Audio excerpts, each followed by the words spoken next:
Oops.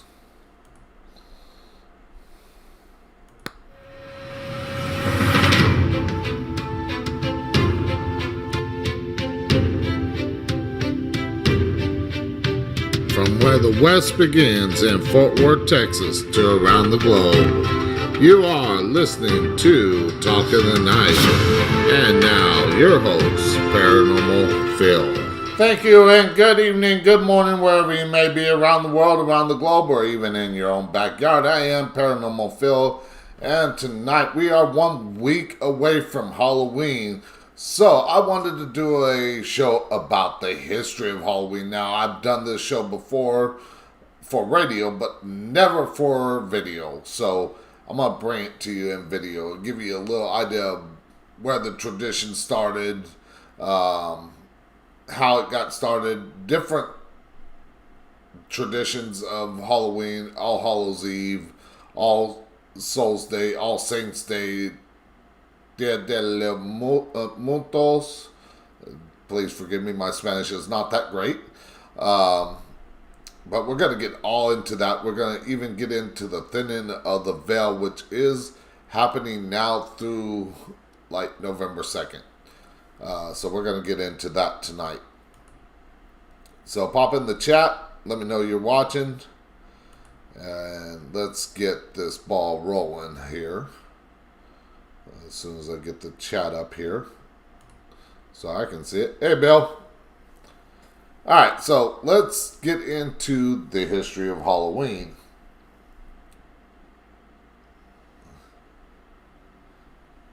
And the history, I mean, a lot of people don't know the history of Halloween, where it came from, where the traditions came from.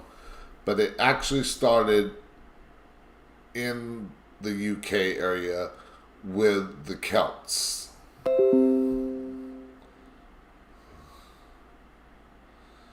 Getting darn notifications for YouTube, but I don't need to know somebody else is streaming. Or it was just a recommendation, not somebody streamed that I subscribed to. But anyways, let's get into Halloween. But like I said, it goes back to before Christian time, and the Celts, the pagans, over in the UK, Ireland, Scotland, that. So, Halloween is and I should probably, well, I can. Halloween is a holiday okay, now getting notifications. Okay, I wish I could silence that, but for some reason it won't let me. Halloween is a holiday celebrated each year on October 31st, and Halloween 2020 will occur on a Saturday, which I will be live streaming that Saturday, Halloween night at 8 p.m. Central Standard Time, my normal time, with Ghost Talk. Now, I'm going to have this figured out by then to where you can call in and share your ghost stories, share your experiences that you have, and everything like that. So you can share all that, and I will be talking a little bit more about the thinning of the veil then as well, because on Halloween night, that's when it's going to be at its thinnest. Now, I've had to do a little bit of, just before we get more into this article,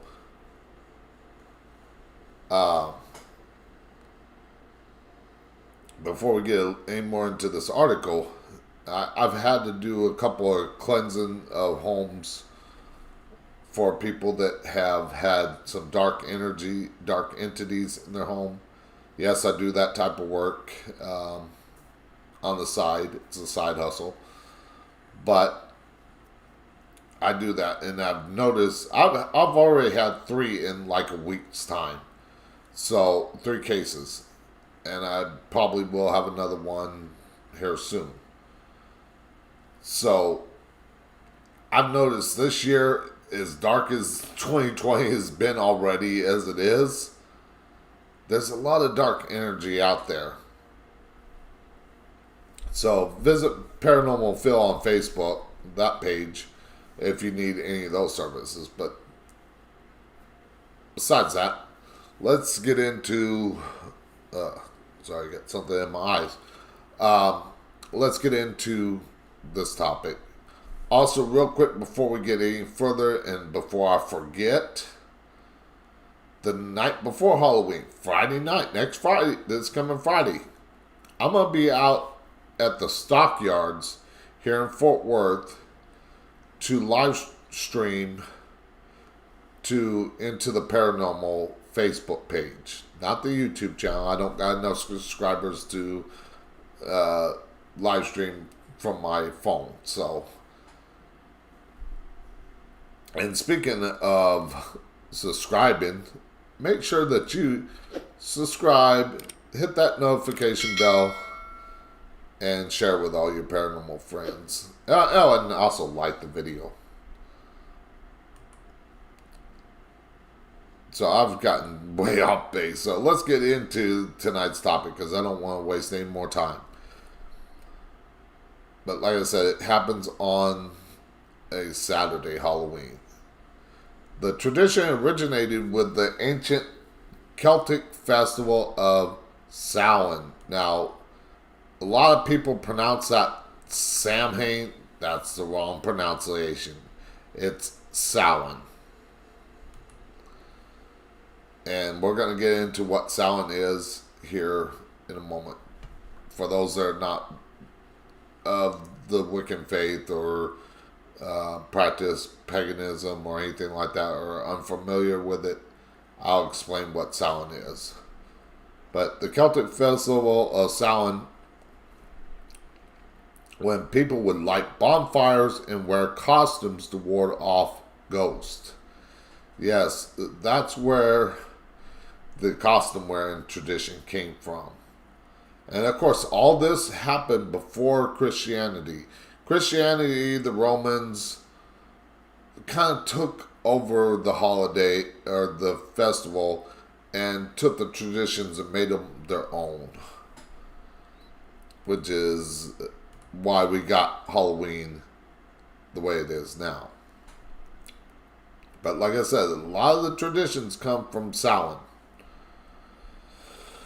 In the 8th century, Pope Gregory III designated November 1st as a time to honor All Saints, and we're going to get into All Saints Day because the thinning of the veil is at its thinnest October 31st, November 1st, and November 2nd. And all three of those days have their own, what would you say, different meaning. Like I said, Samhain, Halloween, the 31st. Then, like I said, I'll mention what the first is and second is. Well, it kind of tells you what November 1st is here with All Saints Day.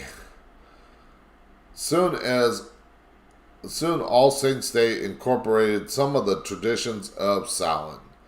The evening before was known as All Hallows Eve, and later Halloween. Over time, Halloween evolved into a day of activities like trick-or-treating, carving jack-o'-lanterns, festival gathering, donning costumes, and eating treats, which, like I said, all stems from Samhain. Now, the ancient origins of Halloween. Halloween's origins date back to the ancient Celtic festival of Samhain, once again. And there's the pronunciation, just so that way if you need to know how to pronounce it, that's how you pronounce it. The Celts, the Celts who lived 2,000 years ago, mostly in the area that is now Ireland, the UK, and northern France, celebrated their new year on November 1st. So it was like the Chinese had their New Year in the middle of our calendar year or something like that. They had their New Year. They believed the New Year started on November 1st. Of course, there wasn't the whole calendar like we know it today.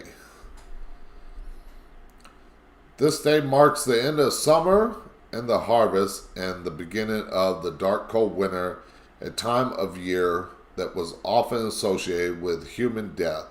Now, of course, Samhain is the middle point between the fall equinox and the winter solstice.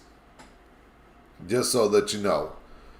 Because a lot of, I've heard people say, I've heard some say that it's between summer and fall. No, it's between fall equinox and the winter solstice. This day, okay, so Celts believed that on the night before the new year, the boundary between the worlds of the living and the dead became blurred, which is the thinning of the veil. Which again, I will get into that. I got a video to play for you later on, so you can hear about the thinning of the veil. Of course, it's going to be played on my other channel as well. And I want to mention, before I get too far into this, oh, I'm not even sharing my screen. I'm reading off and I forgot to share the screen. I'm sorry. I forgot all about that. But before we get into that, I knew I was forgetting something. But before I forget that, Talk in the Night is listener viewer supported. So I got a PayPal link down in the description. Any donations will help me put out more great content and everything like that. But I forgot all about that. So let's make sure that my window capture is on so you can see it. Yeah, it looks like I got a little bit of fuzz here on my head. I just haven't quite figured out the green screen thing just quite yet to get it perfect, but I'm working at it. So let's get back to, like I said, forgot to share the screen, but there's the pronunciation of Samhain if you, since y'all didn't see it. Celts believed on the night before the new year, the boundary between the world of the living and dead became blurred. On the night of October 31st, they celebrated Samhain, when it was believed the ghosts of the dead returned to Earth. And you can still find that tradition to this day, I believe, in Ireland, in Scotland, England, northern France. Well, maybe not so much northern France, but if you get around like the Stonehenge and stuff like that, I believe they still celebrate that to this day. And one of these days I'm going to make a trip over to Ireland to see for myself, because that's where a lot of my ancestors come from, and I'm a believer in Samhain. In addition to causing trouble and damaging crops, Celts thought that the presence of other world, and this is not the Celts doing this, they believed the spirits were doing the causing trouble and damaging crops.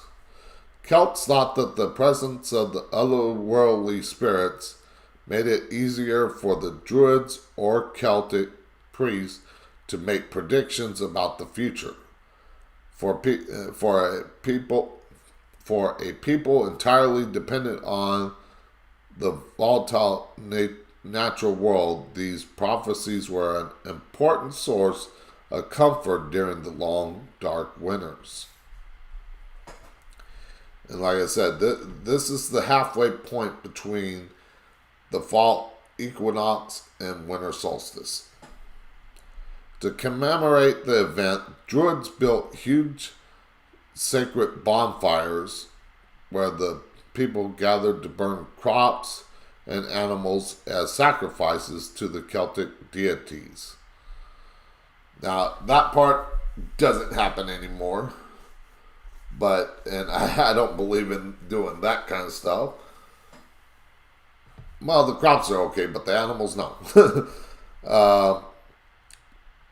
During the celebration, the Celts wore costumes typically consisted of animal heads and skins and attempt to tell each other's fortune. Now the wearing of the animal heads and the skins, that's where the costumes came in. That's where wearing a costume for Halloween came in, that tradition. When the celebration was over, they relit their hearth fires, which they had extinguished earlier that evening from the sacred bonfire to help protect them during the coming winter. In 43 AD, the Roman Empire, and this is where things change, had conquered a majority of the Celtic territory, and in the course of the 400 years that they ruled the Celtic lands, two festivals of Roman origins were combined with the traditional Celtic celebration of Samhain. The first was Feralia. Again, please forgive me if I mispronounce anything, because sometimes I'm bad about that, but that word right there. A day in late October when the Romans traditionally commemorated the passing of the dead.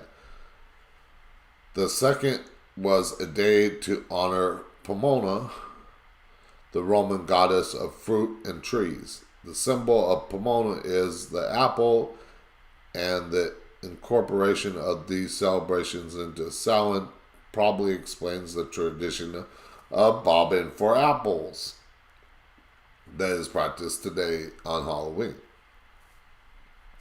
So, I mean, you're getting a lot of different, like I said, the Romans, Catholics, Christians, they took over some of the traditions and made them their own. But they left some of it to the actual traditions. Now, All Saints' Day, which we're going to read about more later, but on May 13th, 609 AD, Pope Boniface IV dedicated the Pantheon in Rome in honor of all Christian martyrs, and Catholic feast of All Martyrs' Day was established in the Western Church. Pope Gregory III later expanded the festival to include all saints as well as all martyrs, and moved the observance from May 13th to November 1st. Again, like I said, they took their own, they took their own traditions and kind of mixed it with Samhain. By the 9th century, the influence of Christianity had spread into Celtic lands, where it gradually blended with the supplanted older Celt rites. In 1000 AD, the church made November 2nd All Souls' Day. That's where the third date comes in. Again, you got Samhain on the 30th, or Halloween on the 31st. You got All Saints' Day on the 1st and November 1st. And then on November 2nd is All Souls' Day, a day to honor the dead. It's widely believed today that the church was attempting to replace the Celtic Festival of the Dead with a related church-sanctioned holiday. Like I said, they didn't like anybody else having their own traditions. They wanted to make their own tradition. But they stole the idea, but they kind of kept it the same.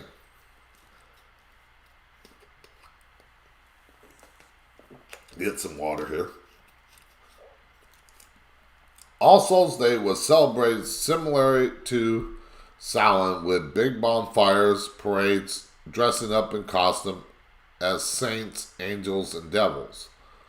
The All Saints' Day celebration was also called All Hallows or All Hallowmas from Middle English All Hallowmas, meaning All Saints' Day.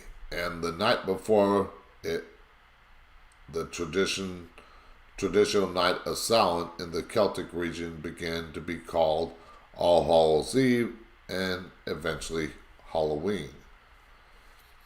Now, I'm not going to read this whole article because I'm going to be repeating myself a lot, but there's some other articles that I want to get to about Samhain, about Halloween and everything like that, but I wanted to kind of give you a little bit of a history lesson on where some of the traditions came, but we're going to get into that here.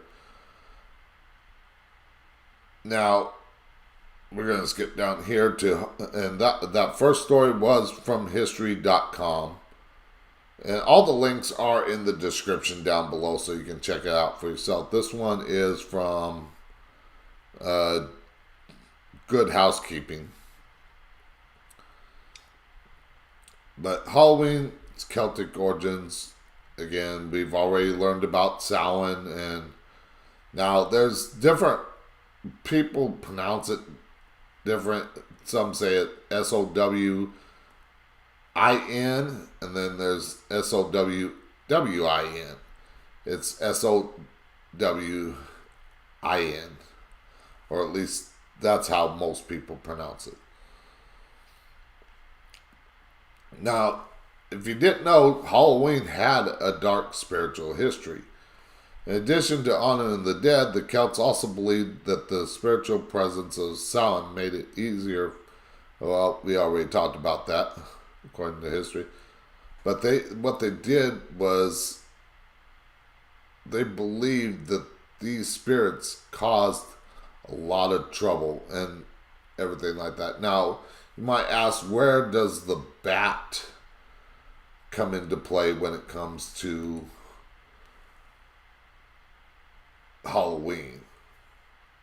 Like I said, there's a lot of traditions. A lot of people don't know. We just think of Halloween that was something made up by the Christians and stuff like that.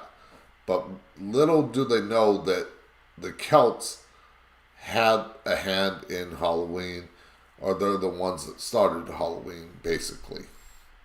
Nowadays, many of us associate bats with Halloween, and the same was probably true centuries ago.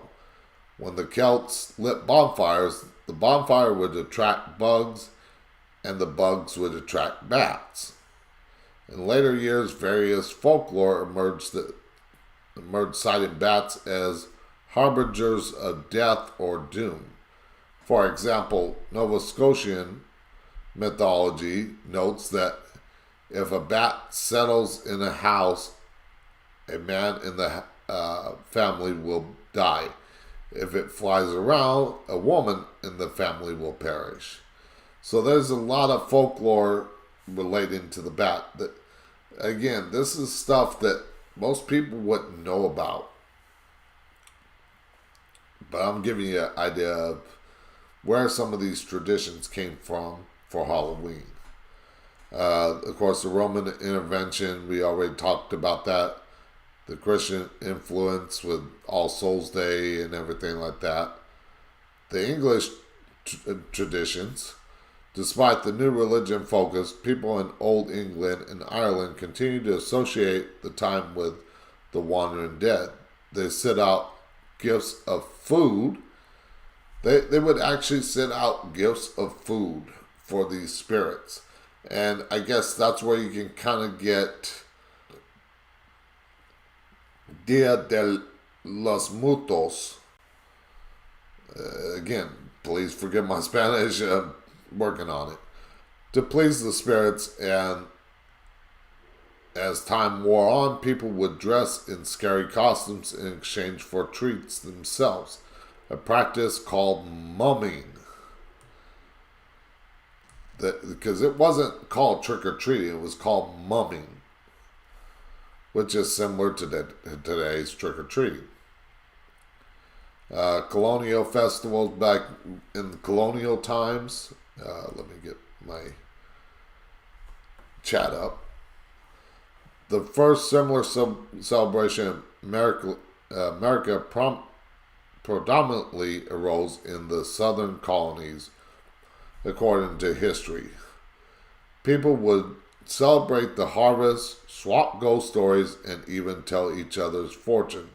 However, those early fall festivals were known as play parties, not Halloween. So it really didn't catch on right away in America. I'm gonna get a drink. I don't want to lose my voice. As we got an hour and a half still left of this show. Finding love, you're probably going, well, wouldn't love be considered Valentine's Day? But yes, finding love had a part in Halloween and Samhain.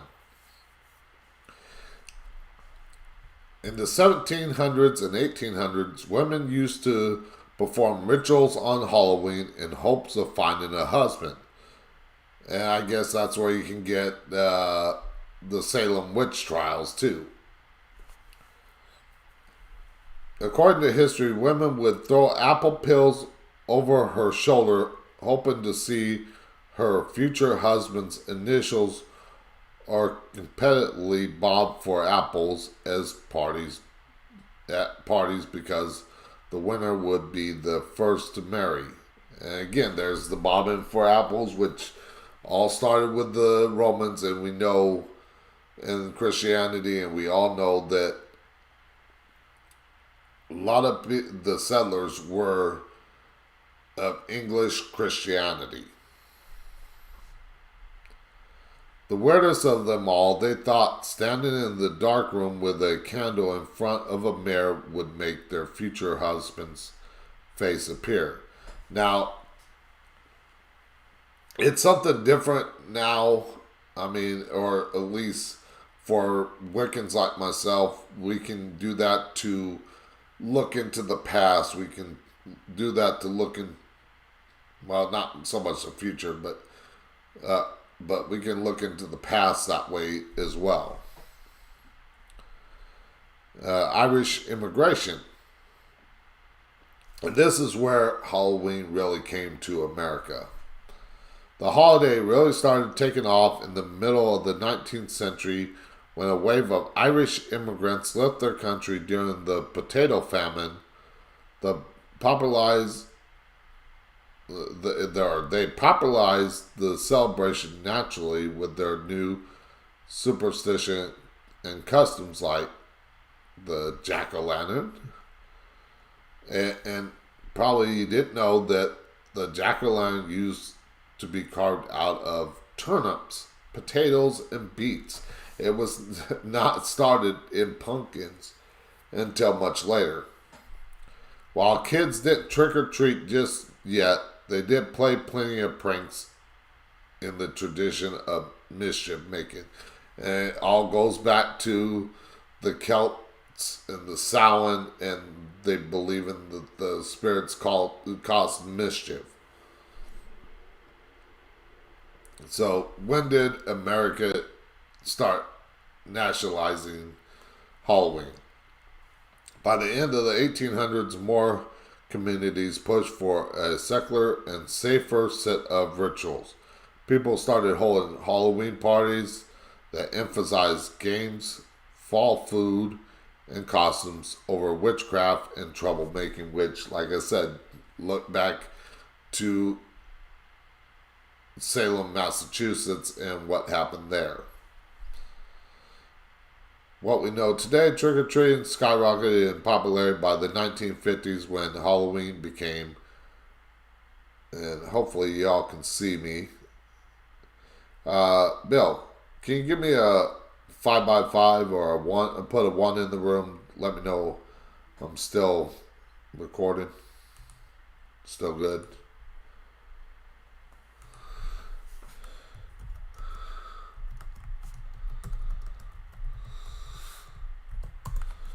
I want to make sure I'm still good before I continue more, because I forget if this was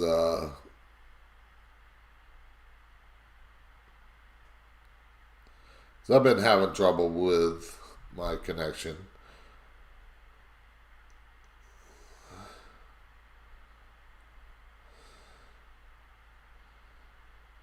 And I don't know why it might be.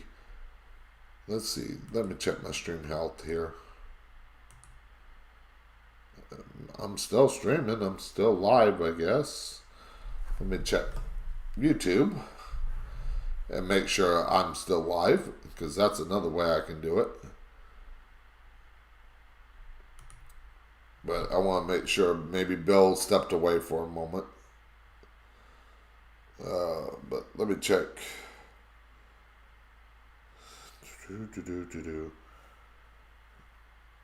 Okay, it says I'm still live. Because that's another way I can do it. Yeah. Okay, I'm good. I just wanted to make sure. Alright. I guess I'm still good. So, what we know today. Trick-or-treating skyrocketed in the popularity by the 1950s when Halloween became a true national event. Today, over 179 million Americans celebrate the holiday and spend about 9.1 billion. Thanks, Bill. I checked. Like I said, I've had connection issues earlier, so 9.1 billion on it per year.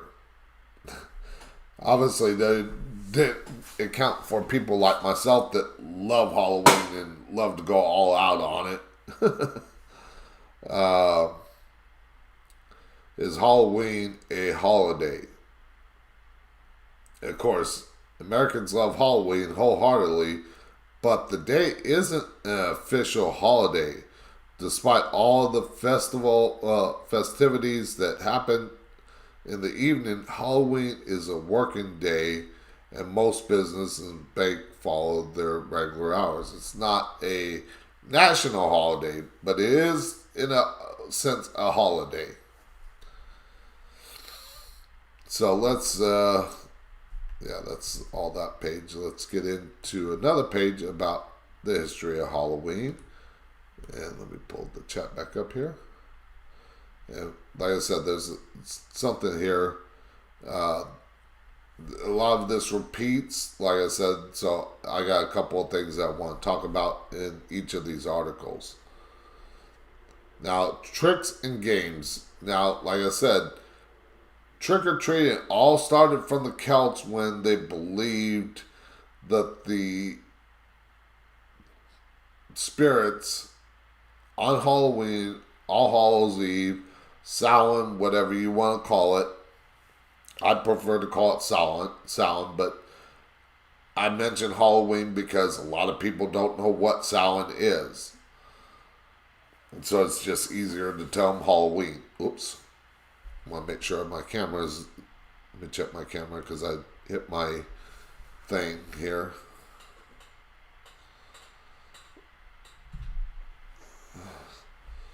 Hit my camera a little bit and it turned.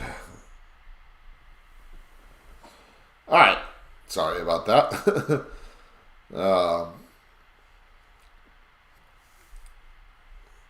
Not a problem, Bill.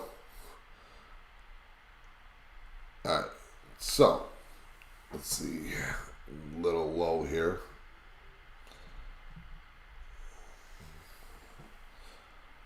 A little high there. Alright.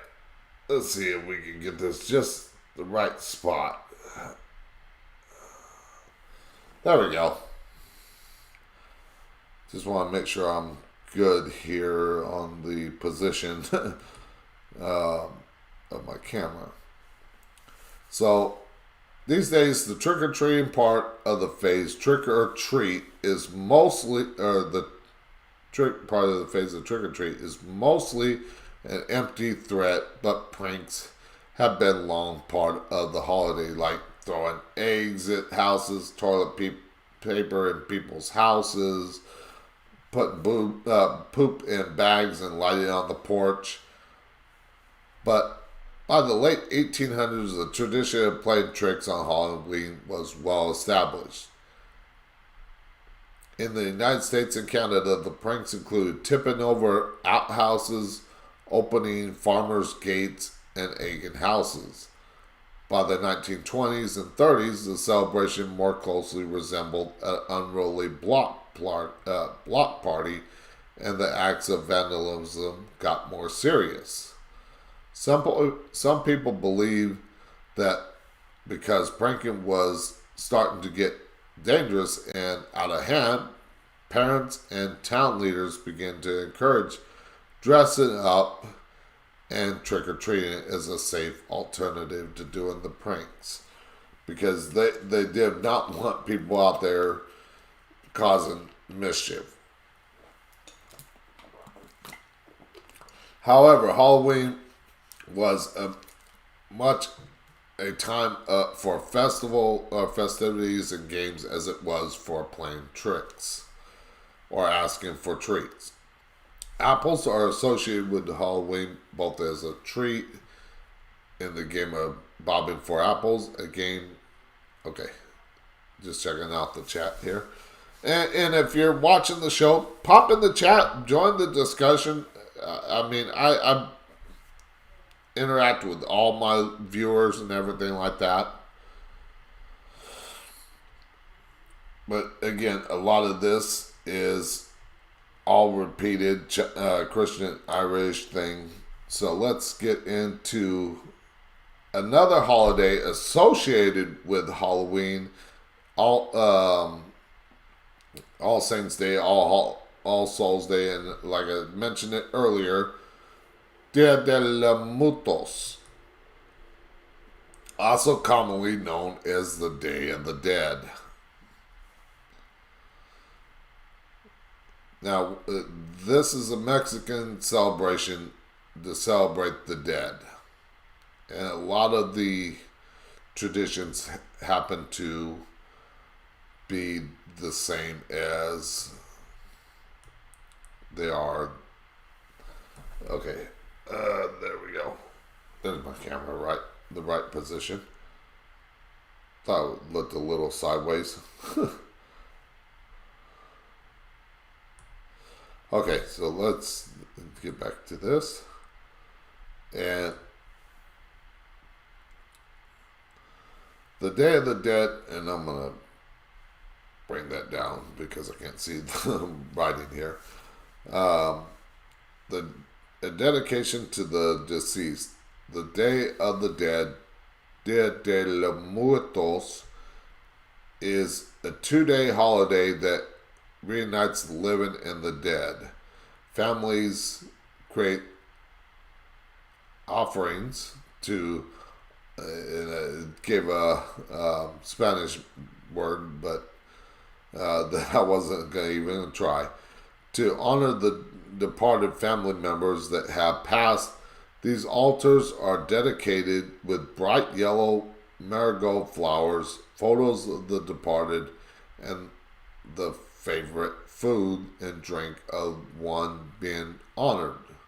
The offerings are believed to encourage the visit from the land of the dead as the departed souls hear their prayers, smell their food, and join their celebration. Like I said, it all stems back from Samhain and the Celts, which I think when the Romans took over, it kind of went to Spain, and then Spain brought it to Mexico, and same way with Halloween here in America.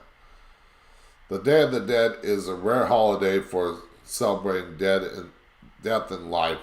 It is unlike any holiday where mourning is exchanged for celebration. Now I can pull up the chat so I can see. You might. The veil is very thin this year, Bill. Day of the Dead is a holiday. Okay. Like I said, they pretty much turned it into a festival, if you will, of celebrating the dead. And you can see how they would do it, like the grave sites and stuff like that. The costumes, the face painting. Now, when is the Day of the Dead? Well, there's different parts of the Day of the Dead, which this is something new I didn't even know. Because I don't follow Dia de los Muertos enough to know this information. So this was new to me. But November 1st at 12 a.m. is Dia de los Angelitos, Spirits of the Children, or also known Day of the Little Angels, starts the holiday at midnight on November 1st, where the spirit of all deceased children are believed to be reunited with their families for 24 hours. Families construct an altar known as a offering with the departed children's favorite snacks, candies, toys, and photographs to encourage a visit from their departed children. The name of the departed children will often be written on a sugar skull, and that's where the sugar skull for Dia de los Muertos comes into play. Dia de los Difuntos, Spirit of the Adults, at midnight on November 2nd, the following day. The celebration shifts to honor the lives of the departed adults. The night is filled with laughter and fun memories, much like the night before. However, the offerings take on a more adult-like theme, with tequila, pan de muerto, mezcal. Again, please forgive my Spanish. I'm not that great. Muy poquito español.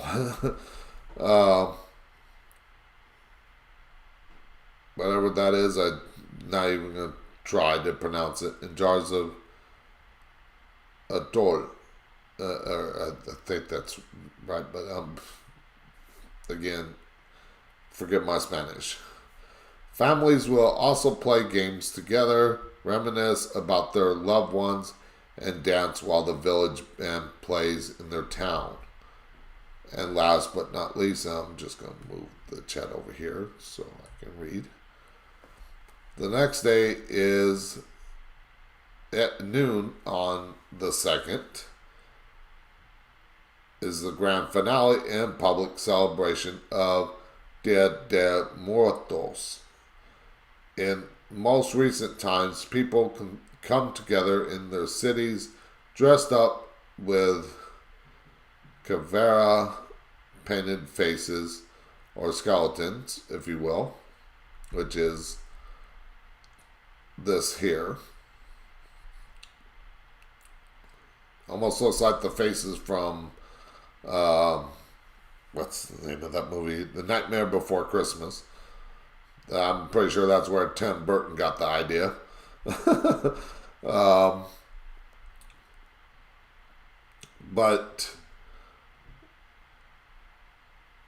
And have parades in the street. Cemeteries visits are also common on the last day, as families will go to decorate the graves sites with marigold flowers, gifts, and sugar skulls with the departed's name on them.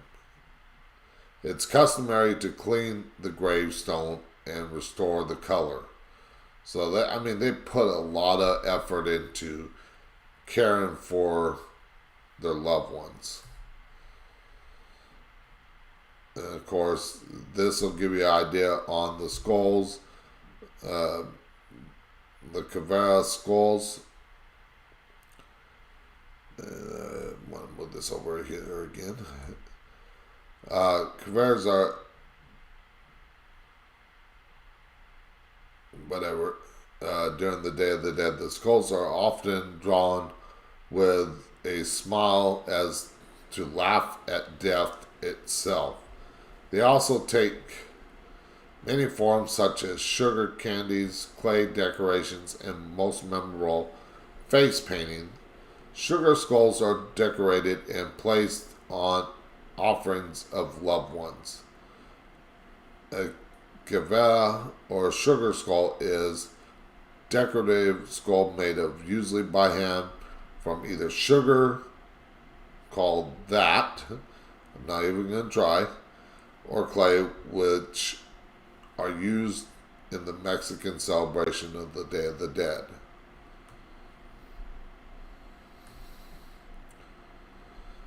And then the marigolds, it talks about the flowers, beautiful yellow flowers.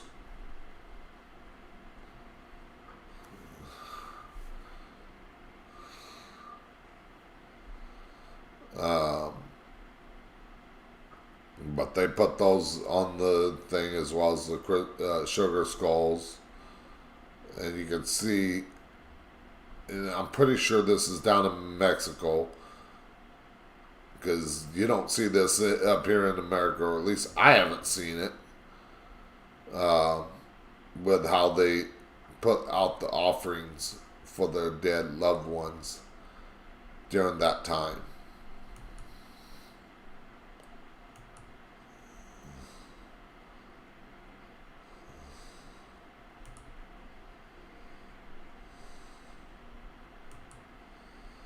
Alright, so let's see.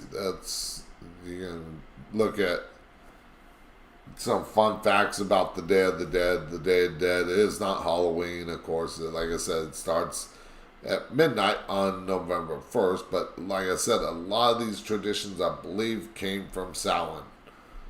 And it just, because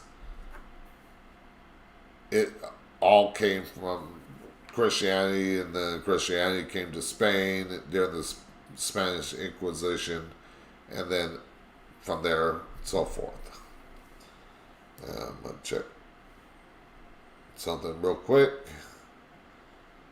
Is that it? Okay.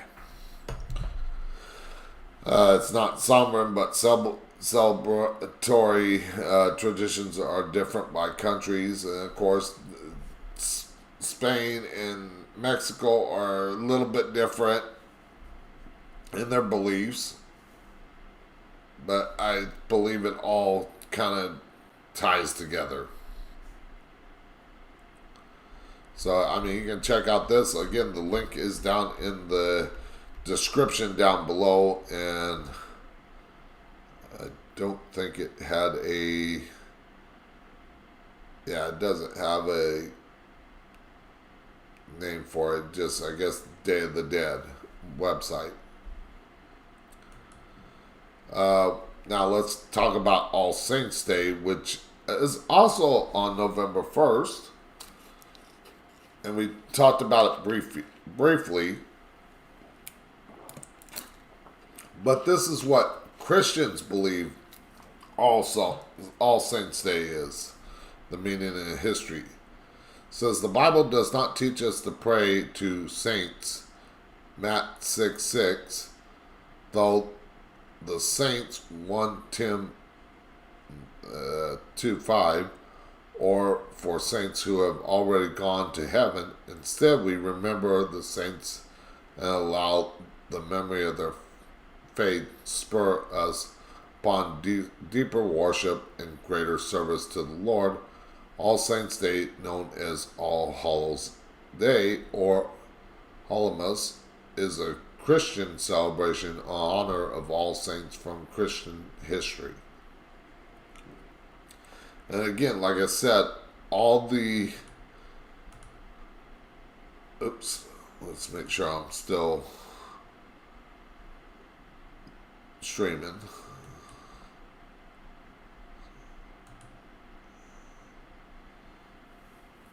I think I cut out here for a second. Am I still good?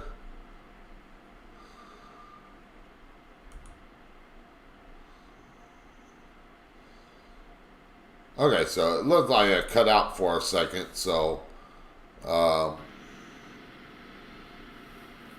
think I cut out. Yeah, I think I might have cut out for a second, but I guess when I went over to check it out, it looked like I wasn't. So let's get into All Saints Day here and everything like that. Talk about it. So, what is All Saints Day? All Saints Day, also known as All Hallows Day or Hallowmas, is a Christian celebration in honor of the saints from Christian history. In Western Christianity, is observed on November 1st by the Roman Catholic Church, the Methodist Church, the Lutheran Church, and other Protestant denominations. The Eastern Orthodox Church and Associated Eastern Catholic Church observe All Saints Day on the first Sunday following the Pentecost. The Christian festival of All Saints Day comes from a conviction that there is a spiritual connection between those in heaven and on earth, which, like I said, it all ties into All Hallows Eve and everything like that.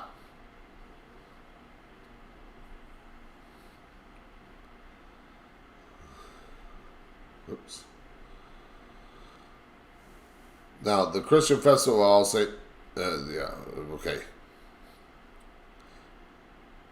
In Catholic tradition, the holiday honors all those who have passed on to the kingdom of heaven. It is a national holiday in numerous historical Catholic countries. In Methodist tradition, All Saints Day relates to giving God earnest gratitude for the lives and death of his saints, remembering those who were well known and not. Additionally, individuals throughout Christian history are celebrated, such as Peter the Apostle and Charles Wesley, as well as people who have personally guided one's faith in Jesus, such as one's relative or friend. In addition to weekly worship gathering, All Saints Day annually reminds us of our connection to as Christians. But again, like I said, a lot of these holidays came about because of a Celtic tradition known as Samhain. It's commemorative every November 1st. Perhaps you were taught to think of saints as statues in a church building, but the Bible teaches us something completely different. Who is a saint? You are. And of course, this is biased because it's from Christianity.com. But again, I'm giving you different points of view and trying to let you know that a lot of stuff that people believe, and I'm not trying to change anybody's faith. I'm not trying to change anybody's belief system. I'm just letting you know that a lot of these connections to All Saints Day, All Souls Day, Dia de los Muertos, all stem from Gaelic festivals in Ireland, the UK, and northern France.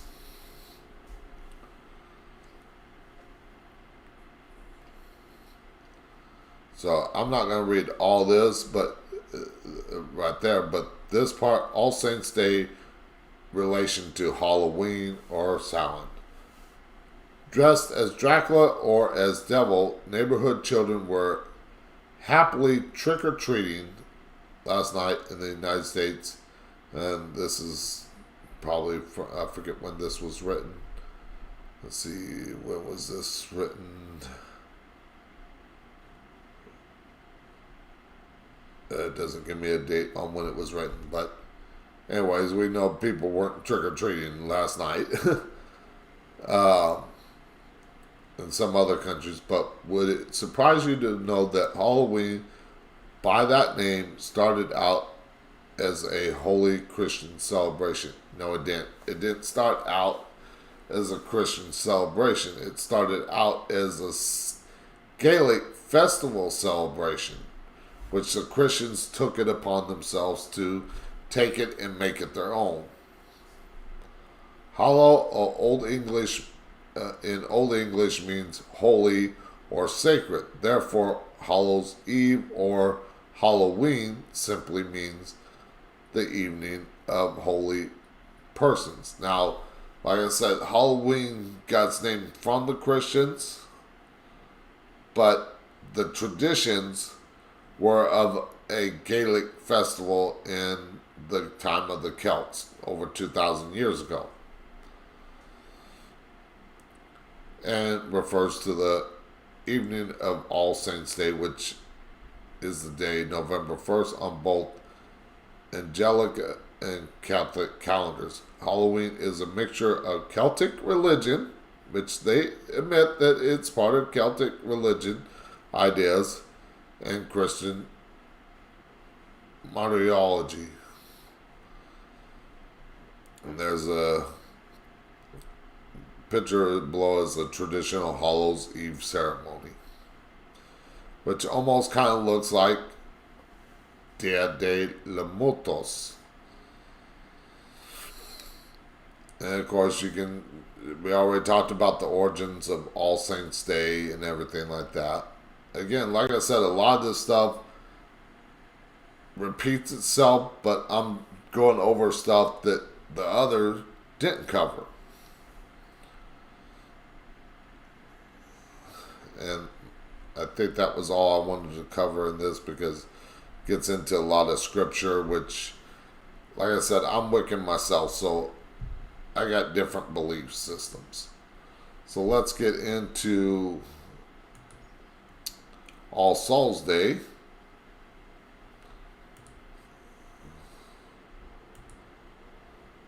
And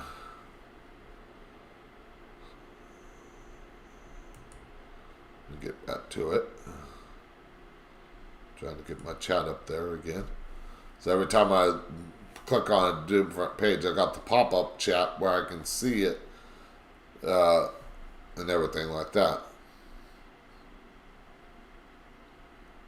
And it looks like, for some reason, this one did not. Let me try it. Refresh that page. And this is from Britannica.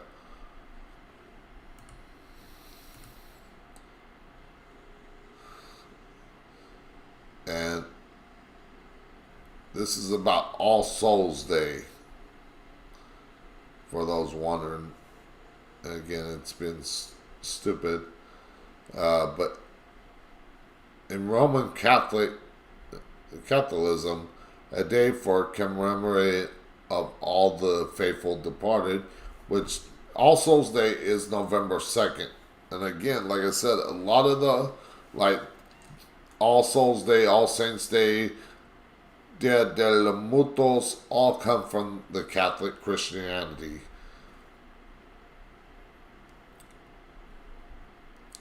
But they commemorate all the faithful departed, those baptized Christians who are believed in purgatory because they died with the guilt of lesser sins on their soul. It is observed on November 2nd. Roman Catholic doctrine holds that the prayers of the faithful on earth will help cleanse the souls in order to fit them for the vision of God in heaven. And the day is dedicated to the prayer and remembrance. Requiem masses are commonly held, and people visit and sometimes decorate the graves of loved ones. Again, there's another picture of decorating. Again, like I said, it kind of reminds you of Dia de los Muertos, which I don't see a lot of that here in the United States, but over like in Europe, Roman Catholic countries like Italy, Spain, France, and that, I'm sure that that's a big part there. From antiquity, certain days were devoted to intercession for particular groups of the dead. The institution of the day for a general intercession on November 2nd is due to Adilo, abbot of Cluny, which died in 1048. And like I said, Samhain happened before Christ. And that's where, like I said, a lot of the traditions that Christianity celebrates are celebrated because the Christians, the Romans, went up there, kind of conquered the land, took their traditions, and made it their own. The date which became particularly universal for the end of the 13th century, which was chosen to follow All Saints' Day, having celebrated the feast of all the members of the church who are believed to be in heaven. The church on earth turned on the next day to commemorate those souls believed to be suffering in purgatory. Priests celebrate mass wearing vestments of various colors: black for mourning, violet for symbolizing penance, and white for symbolizing the hope of resurrection. And I guess you can say it almost like a trick-or-treating thing. But, I mean, if you want to learn about, that's something else. All Souls Day, All Saints Day, Dia de Muertos, the history of Halloween, Samhain, and everything like that. You can check out all those links down in the description down below. Now, as I said, I want to mention about before I get to this video right here, which I just subscribed to her channel yesterday, because I watched this and I was like, or not yesterday, the day before, and I was like, I got to talk about this, because again, the veil between our world and the spirit world is thinning. It's getting thinner, and of course, as with 2020 being as dark energy as it could be already without the thinning of the veil, like I said, I do cleansing work for cleansing people's homes of dark energy, spirits, or dark entities, demons, if you will, however you want to see it. I do that as a light worker.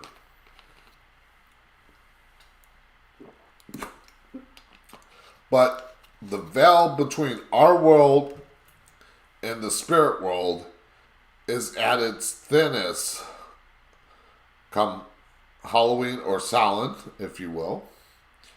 Like I said, I mentioned Halloween because a lot of people don't know what Samhain is, but hopefully after tonight's show, people will understand what Samhain is.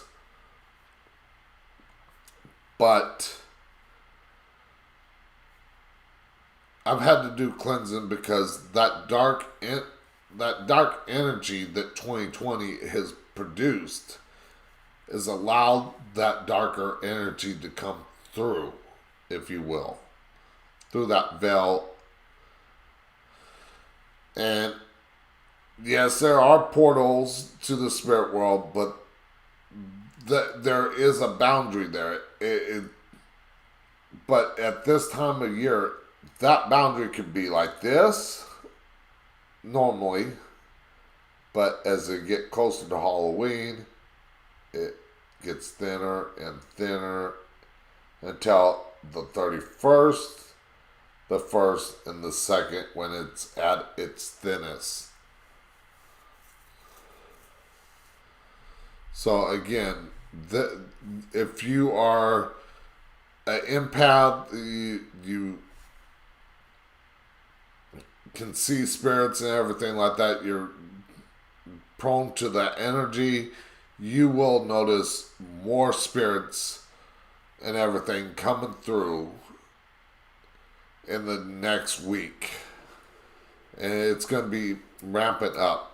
Now, if you're into that darker cult stuff, you're going to allow that darker energy to come through.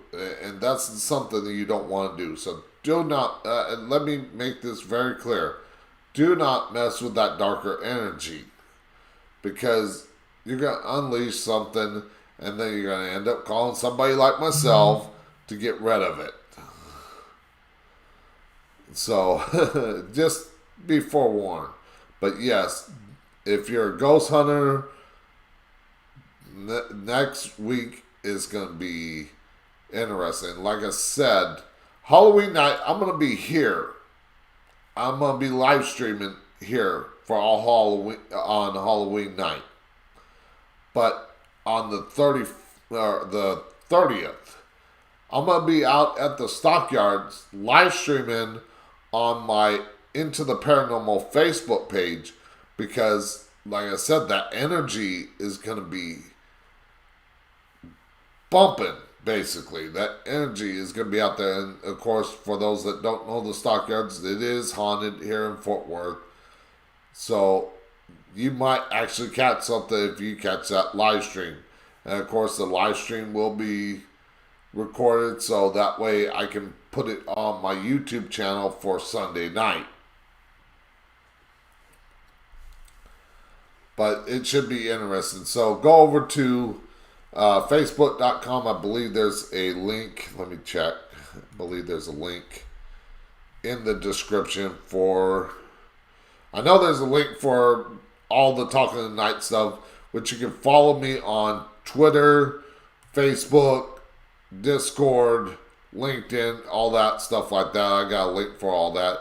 And of course, for those here on the channel, make sure you like, subscribe, and hit that notification bell to get notified when I go live once again or publish a new video. Of course, I got next week's video or next week's live stream for Ghost Talk already scheduled and everything like that.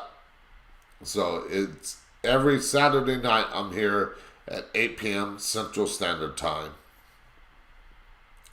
So let's get into, I want to talk about this video before we get into it. Now, she is of that Wiccan faith like myself. Do unto others as you would want done to you. Don't practice any dark magic or anything like that. Treat the earth with respect. No, not a tree hugger. She might be, but I'm not. But I do respect the animals. I respect the plants, everything like that. The earth, the water, fire, and air is our lifeline. We have a connection to all of it. Of course, we're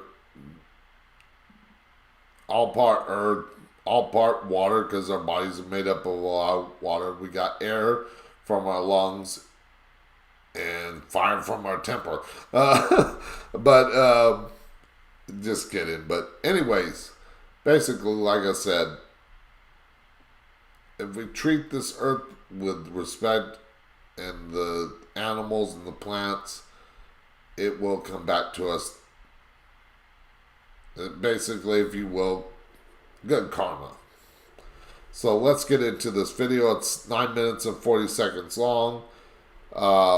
This week's video might not go 2 hours. It might be an hour and a half long live stream this week, because I'm basically on the last thing. But I will, after this video, I got some things to mention. What's coming up? Like I said, I'm going to mention Into the Paranormal and everything like that. And that's what I was going to do, and I forgot to mention. Like I said, I got the Talk of the Night website up where you can check what's coming up. All the links are in the description.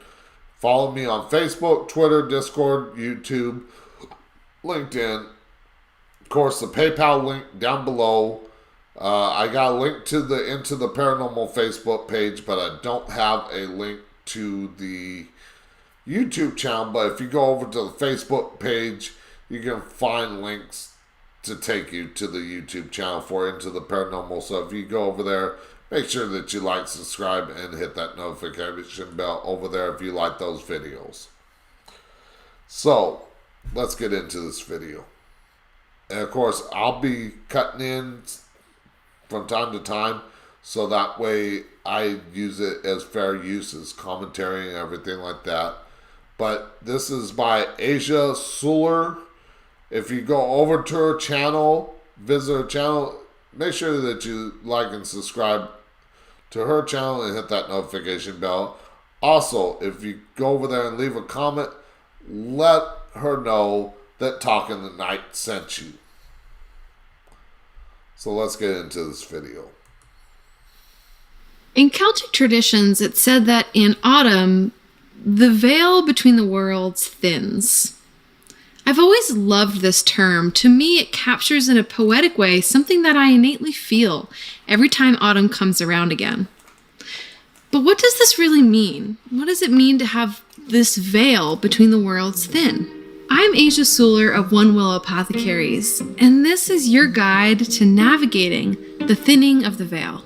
And of course, she's going to get into all this and everything like that. Basically, kind of repeating what I mentioned about the thinning of the veil. And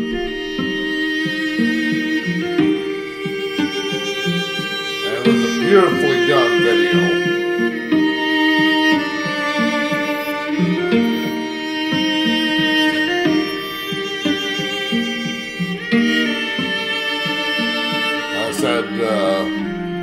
Like I said, being one with nature, enjoying nature, treating it with respect, the plants, the water, everything like that. Because without trees, we wouldn't have oxygen. Without clean water, we wouldn't have something to drink like this. Without fire, we wouldn't have heat. Without wind, we wouldn't have air. So, like I said, but we're talking about the thinning of the veil here. And our connection with the spirit world. And again, this all goes back to Samhain. In autumn, as the life force of the living world begins to drain back down to the roots, it's almost as if there's bigger space made for the unseen. In Celtic traditions, we say the veil between these worlds of the seen and the unseen begins to thin. And there's a crossover, an exchange that can happen that is particular to autumn. For as poetic as this term is, though, I find it's helpful to actually know what that means on a tangible level. What can you expect to happen when the veil thins?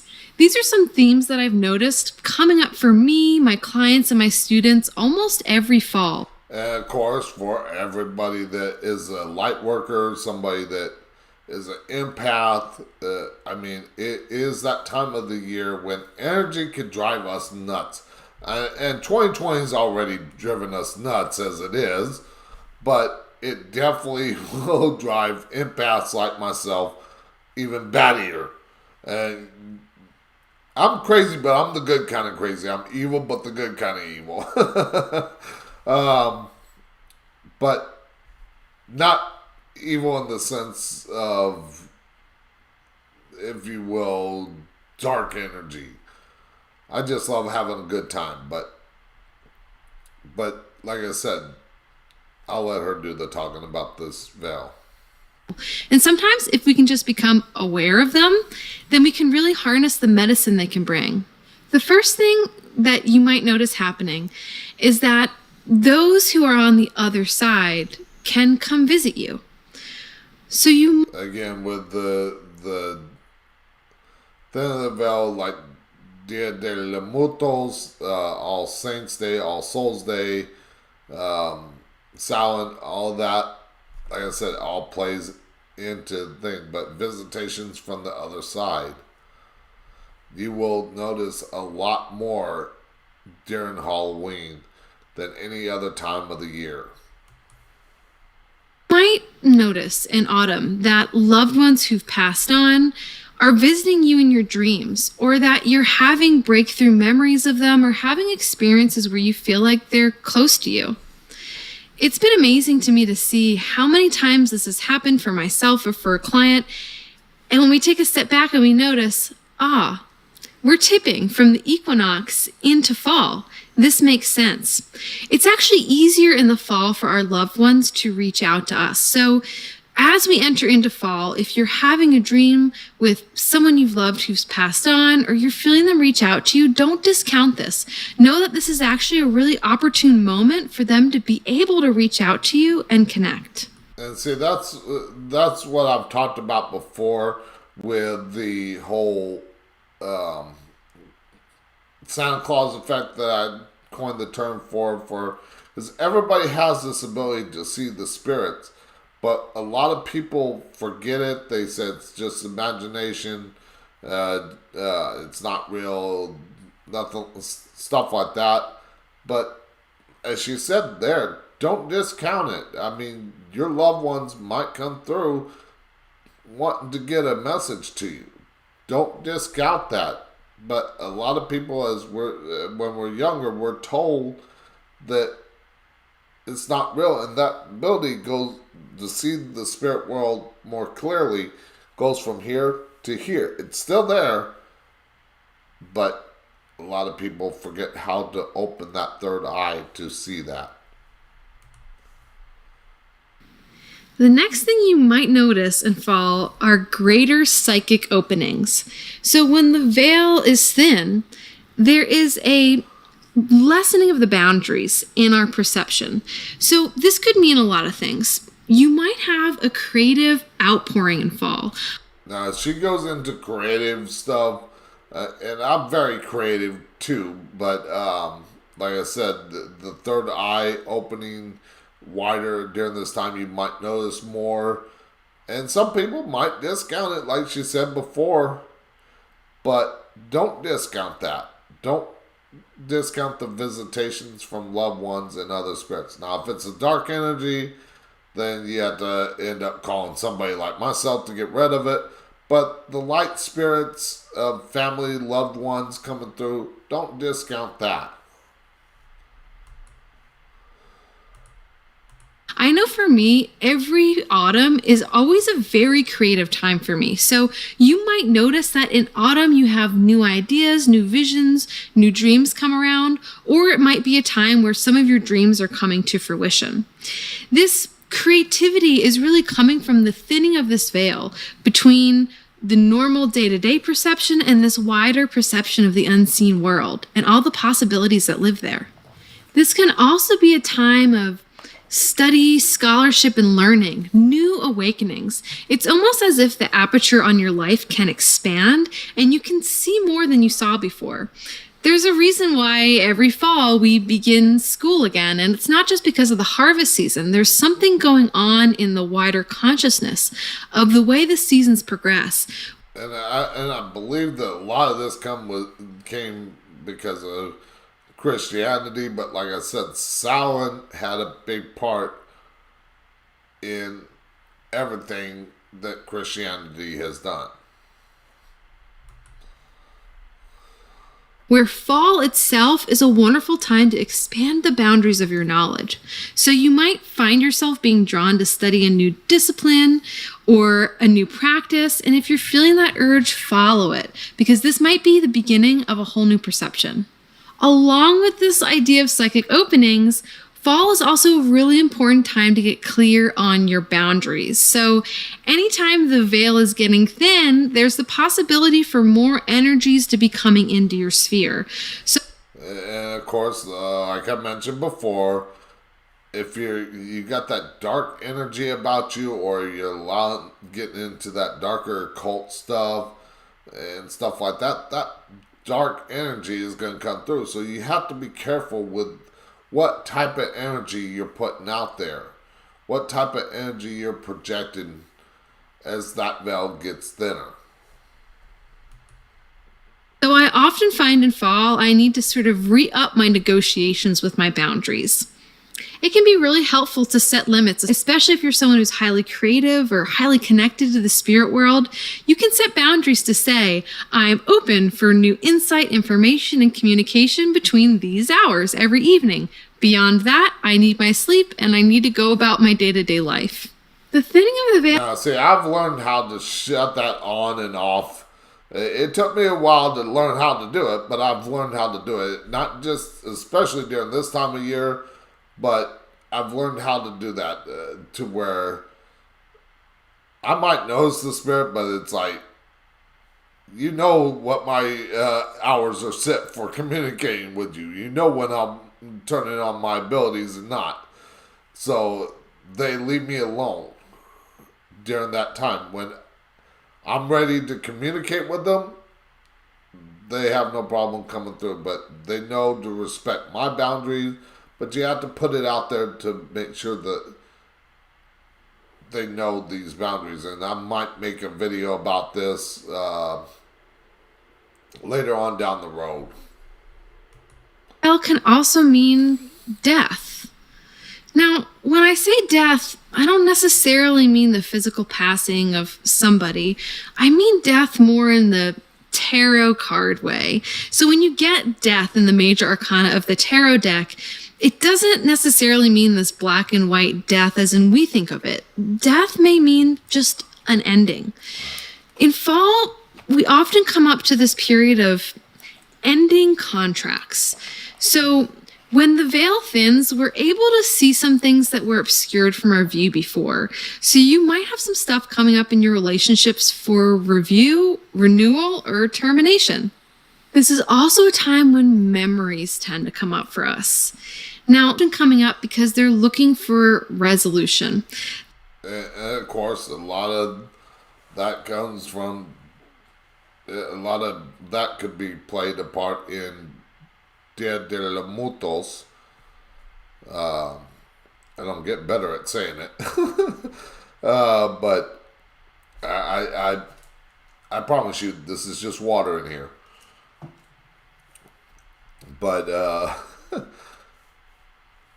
anyways, like I said, as she stated with the relationships, it doesn't have to be like love relationships. I mean, personal relationships between family, between business people. You'll notice a lot more coming up during this time.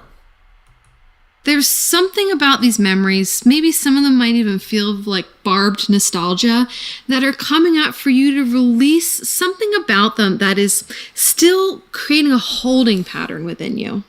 Fall might be one of the most potent times for you to really end some limiting patterns or belief systems.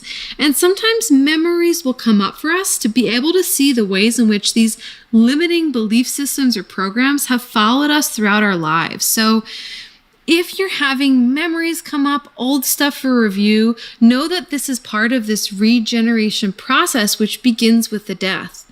And if you're... And basically, like what she's saying is that, like, the Celts believed that as winter came on, they believed that it was a time of death, but it was just a cycle for rebirth again. And that's what she's talking about, the memories. They will come up, and that death will only last a short period of time. Feeling a little bit worried or intimidated by this, remember that harvest and death goes hand in hand. When we harvest the squash from our garden or the apples from the tree, this is also a death. We need death in order to have harvests. So know if you're having a lot of stuff come up in your life to release during the fall, that this is actually indicative of many abundant harvests for you in the days, months, and seasons to come. One of the last things to look out for as the veil thins is the ability to actually plant seeds of new manifestations. Now, when the veil... a lot of people think that the time to plant seeds as far as harvest goes is around spring. But believe it or not, and she's going to mention it here in a moment, I think it was in this video. Can't remember. But planting perennials, the best time to plant them is during winter and the fall. Then we have access to the dreaming part of ourselves, that part of ourselves that is here to be in co-creation, that is here to dream our lives into existence. Now, a lot of times we forget that fall is actually when a lot of first new growth begins. If you have a garden, fall is where you plant your perennial bulbs.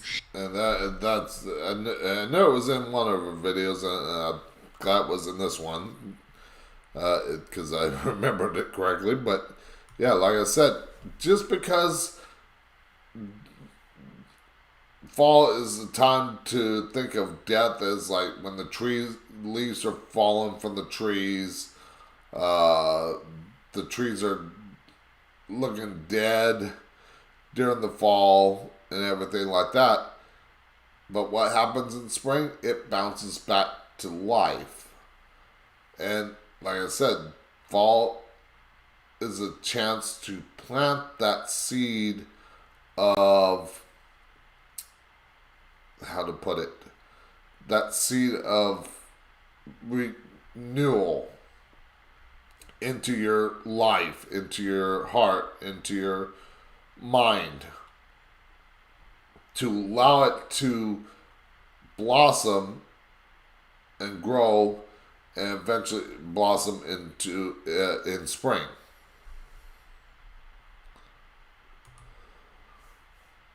So think about the thinning of the veil as a time in which you're going to plant some new, long-standing patterns, programs, or projects in your life. This is that time to get those bulbs, those perennial bulbs that will bloom for years to come, in the ground. So if you are having dreams come through or visions come through for you this fall, know that this is just the beginning of something that might feed you for many years to come. And if you have the space and time, really drop into what these dreams are asking of you. Is it to go on a new course of study? Is it to release? Or is it simply to be and experience this time of the thinning of the veil? Right on the other side of the veil is what we call the other world.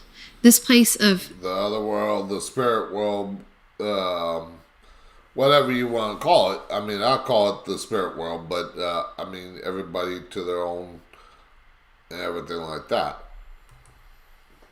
Spirit of the ineffable, of the unseen, of the mysterious.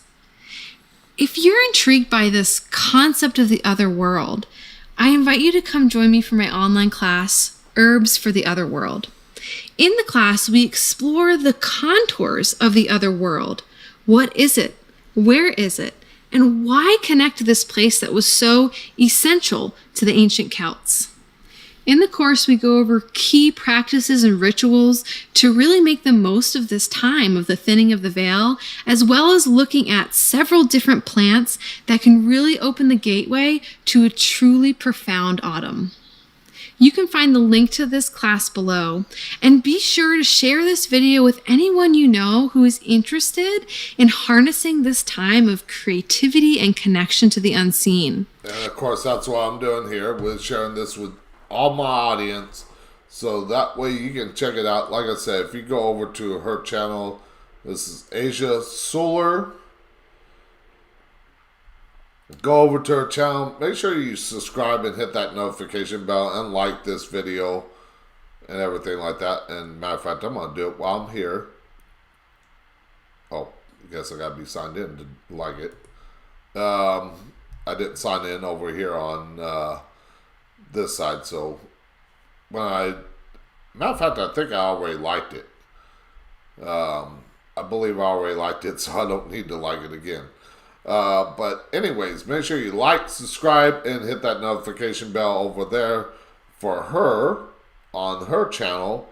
And since you're here on my channel, make sure that you like, subscribe, and hit that notification bell when I go live, when I'm about to go live, or when I got upcoming shows. And also visit all the links down in the description down below to follow me on Facebook, my website, Twitter, LinkedIn, of course, YouTube here, everything like that, Discord. So let's finish out that video. And I'd love to hear from you in the comments below. Do any of these themes resonate with you? Can you remember the falls in previous times of your life? Were any of these themes up for you then? And I forgot to mention, there is a link for her YouTube channel, or at least a link to this video that I'm playing right now. And of course, if you click on her name here, then it'll take you right to her channel. But make sure you definitely subscribe to her channel. She puts out a lot of great information. I still got quite a bit of videos of hers to still watch because it's interesting. I love learning about this stuff. of course, I'd love to connect to you more on my website, onewillowapothecaries.com, where I have a whole library of classes and a blog full of information to help you go deeper. There, you can also sign up for my mailing list to get bi-weekly missives from me that will help you connect directly into the gateway of the living world. Okay, so we're going to leave it there. There's only a couple seconds left, but we'll leave it right there for the night. And let's see. So I don't have...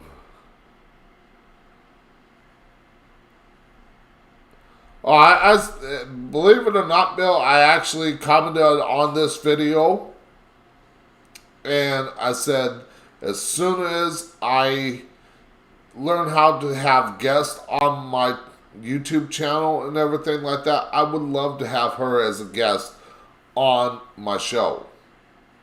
So, I mean, I haven't heard a reply from her yet, but I still would love to have her on my show, because I believe she's putting out a lot of great information. And again, I'll have all the things, I'll have the guest thing figured out pretty soon, as well as fixing the whole green screen thing, because right now, like I said, if I take off the green screen, I'll show you what I mean here. Let me take off the green screen, or the chroma key. Right behind me is a green color thing. It doesn't look that green in the picture here, but that's what allows me to have the background like it is. But like I said, you can see it like my mouth, and on this side here where there's that noise and everything like that.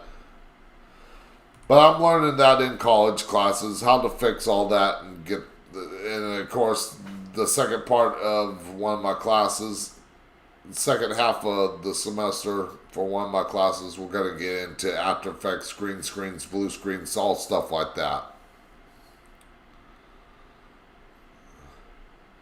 So, again, like I said, there is, let me take off the window capture because we got done with everything like that. Like I said, down in the description down below, there is links for Facebook, Twitter, LinkedIn, Twitter, Facebook, Discord, of course here on YouTube, my Into the Paranormal YouTube Facebook page. I didn't put the link for the YouTube channel for that, but you can find that over there. Again, next Friday night, I'm going to be live out at the Stockyards, streaming out there on the Into the Paranormal Facebook page. I can't do Talk of the Night because Talk of the Night is for Ghost Talk, which I'm going to mention here about that in a moment. But that night, I'm going to be out there, and hopefully with it that close to All Hallows Eve and the veil thinning, I might actually catch something on camera. So make sure that you tune into that next Friday night. And of course, Friday night, again, right here on YouTube, I will be live streaming with Ghost Talk, where you can call in, share your stories about ghost stories, your experiences that you've had. Now, I will not be doing any readings or anything like that, so don't ask.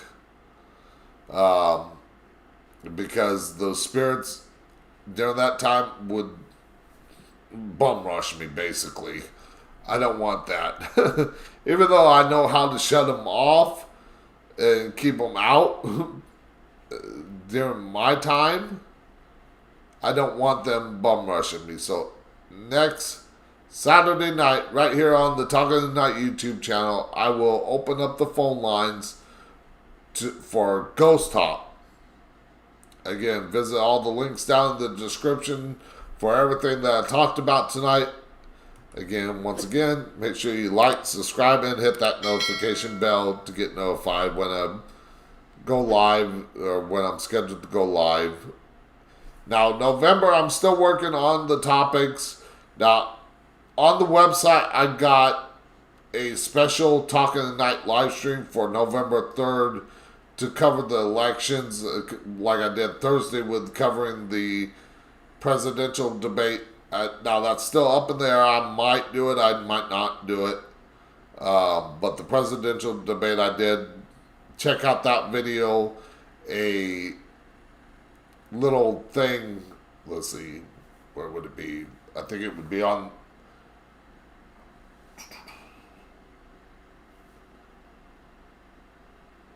my right side, right over here, for a link to the presidential debate once this video processes. So check out that. I put out a lot of interesting information. But like I said, November, I'm still working on it. I only got 1 week in November that I really got planned out, and that is November, let's see, I think it would be the 14th if I'm not mistaken. Let me see. Yeah, November 14th. I'm going to do a Veterans Day special since I'm a veteran, and November 11th is Veterans Day, which is Wednesday, but I'm not going to do anything because that day and night, I'm going to be out getting all the free food that I can get. So, don't expect me to stream live on November 11th. But like I said, check out talkingthenight.com. It's still work in progress, but I got a couple things to still add to it. But it will give you what's coming up for the show and everything like that. Again, 8 p.m. every Central Standard Time, every Saturday night here on the Talk of the Night YouTube channel. I am live streaming with great topics and hopefully soon great guests. I'm going to bring back guests from the past. I'm going to bring in new guests. But I'm working on getting this channel up to par where I get more views and more subscribes. So again, make sure that hitting that subscribe button and that notification bell helps me out. And of course, make sure that you leave a comment down below, share with all your friends, and until next Saturday, let me check the chat one last time here.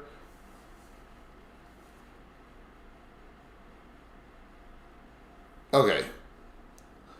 So, one last time. Again, thank you all for tuning in. Like I said, leave a comment, share with all your friends, and until next time, wait for it, wait for it, wait for it. I shall see you on the dark side. Good night from Talking the Night. Slid in darkness has fallen. Turn on the radio and you hear him talking.